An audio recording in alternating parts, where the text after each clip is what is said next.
Okay, so dividing complex numbers, you have to remember that I is a square root. Okay, so I'll write that first. I is basically the square root of -1, so it's a square root. That means uh, we must rationalize denominators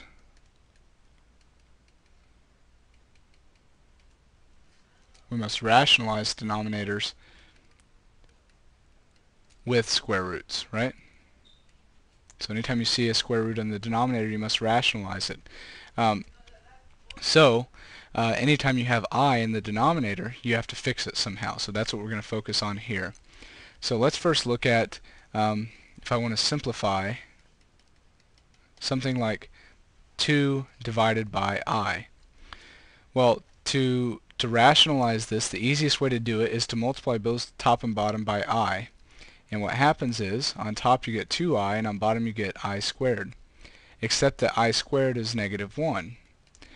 So, by multiplying I times I, that gives us the I squared, which we can then replace with a -1, and there's no radical on the bottom.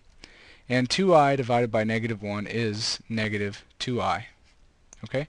So 2 divided by I is the same thing as -2 times I. What if I have 3 plus I over 2I? Well, again, in this case, to make this an I squared, I can multiply top and bottom by I. And on top, it would just distribute. So I'd have 3I plus I squared over 2I squared, right?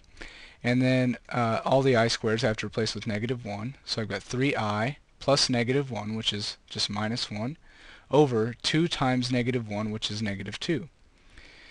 Now, we like to write this in the form a plus bi. So I'm going to take the real part, which is -1, and put it over the -2 first.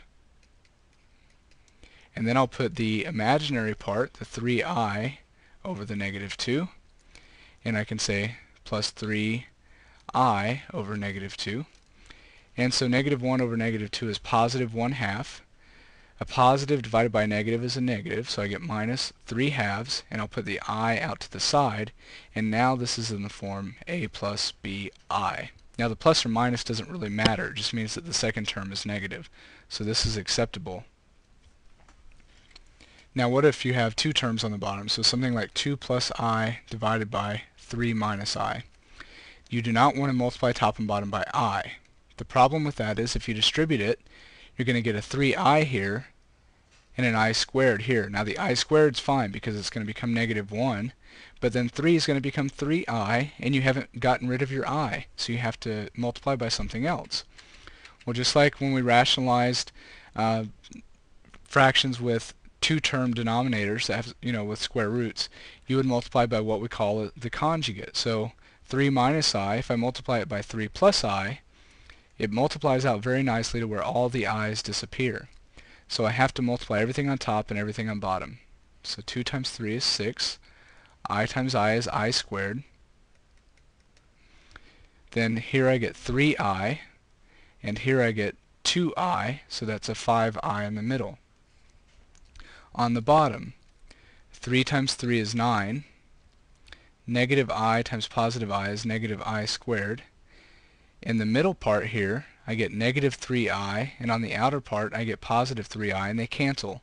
That's the key. When you multiply conjugates, the middle term cancels out. So what we end up with is I need to replace all my I squareds with -1. And so we have 6 plus this -1, that's 5, plus 5i, over 9 minus -1, which is 9 plus 1, which is 10. Now I need to split this into my real and imaginary pieces, so it's going to be 5/10 plus 5/10 I, right? Put each of the 5's over the 10 and the I out to the side, and then reduce your fractions. So that's how to divide a complex number by a complex number where there's two terms on the bottom. You multiply by the conjugate of the bottom. The conjugate is the same thing, but instead of the sign that's here, if this is a minus, this is a plus, or if this is a plus, this is a minus. And that allows us to cancel out the middle term.